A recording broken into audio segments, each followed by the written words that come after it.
Pendidikan yang layak adalah hak setiap warga negara Indonesia. Menjadi sarjana, bekerja, dan berkarya menjadi sepenggal impian anak bangsa. Oleh karena itu, kesiapan perguruan tinggi menjadi syarat mutlak. Lantas, bagaimana potret pendidikan tinggi di Indonesia? Berikut liputannya. Untuk rencana saya sekarang sih, saya pengennya pegawai negeri sipil. Saya sih mau kerjanya sih di bank. Oh, karena aku penjurusannya pajak, pengennya sih kalau masuk di KPP atau... Latar belakang perguruan tinggi dan kualitas lulusan tentu akan menjadi pertimbangan utama bagi institusi yang akan menerima sarjana lulusan perguruan tinggi. Akreditasi perguruan tinggi pun menjadi syarat utama diterimanya seorang lulusan sarjana untuk bekerja.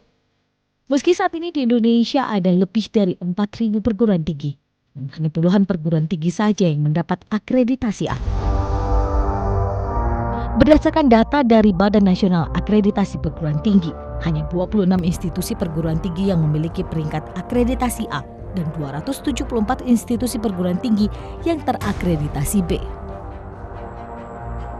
Dan sekitar 3.500 institusi perguruan tinggi lainnya belum terakreditasi. Pada umumnya user sekarang ini itu mau menerima tamatan-tamatan yang berakreditasi minimal D, sehingga C ini ya sebenarnya tidak juga terabaikan. Yang C ini diharapkan mereka justru berwirausaha ya, yang tidak tergantung pada pekerjaan-pekerjaan formal gitu ya.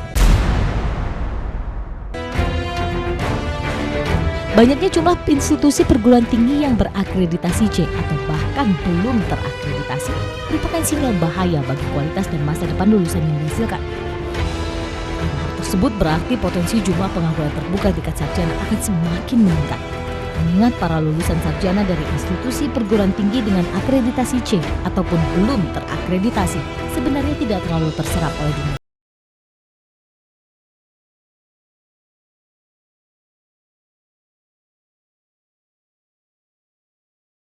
Sama. Itu yang terutama lemahnya di situ tuh. Sehingga di perguruan tinggi mutu rendah itu bukan juga hanya disebabkan karena ketidakmampuan penyelenggara, tapi juga masyarakat yang kuliah di sana. Selain peringkat akreditasi, ada dua hal lain yang juga menjadi kelemahan mendasar institusi perguruan tinggi di Indonesia. Yang pertama adalah terkait penelitian, pengabdian kepada masyarakat, dan kerjasama di antara institusi perguruan tinggi dengan perusahaan atau dunia usaha. Sedangkan faktor kedua adalah terkait keterbatasan ketersediaan sumber daya manusia, dosen yang berkualifikasi doktor. Kerjasama ini nampaknya masih ada kecenderungan terutama di perguruan tinggi swasta, itu hanya sampai pada tingkat MOU saja. Kerjasama perguruan tinggi luar negeri, ada MOU tapi nggak ada implementasinya. Padahal yang bisa meningkatkan mutu sebenarnya implementasi dari kerjasama itu, ya itu. Yang kedua, kelemahan SDM kita itu adalah karya-karya ilmiah. Kalau kita lihat dari karya ilmiah dibandingkan dengan Malaysia saja lah, Singapura, di ASEAN saja, kita jauh sekali ketinggalan. Lemahnya kerjasama dan komunikasi yang terjalin di antara institusi perguruan tinggi dengan dunia usaha dalam rangka membuka akses bagi para lulusannya untuk mendapat pekerjaan adalah hal yang dialami oleh Desi dan ratusan ribu pengangguran terdidik lainnya di Indonesia. Kalau kerjasama sih kurang tahu, tapi biasanya selama ini dari alumni sih.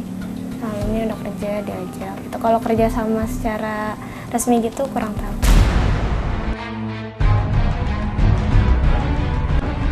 Mencerdaskan kehidupan bangsa adalah salah satu tujuan dari berdirinya negara Indonesia.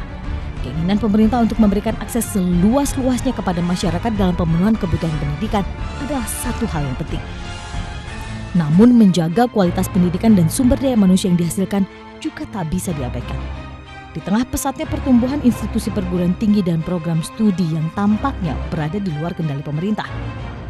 Lantas apa yang sudah dilakukan oleh pemerintah untuk menghubungkan institusi perguruan tinggi dengan dunia usaha untuk mengurangi jumlah pengangguran terdidik di Indonesia? Jangan kemana-mana, tetaplah di Modus.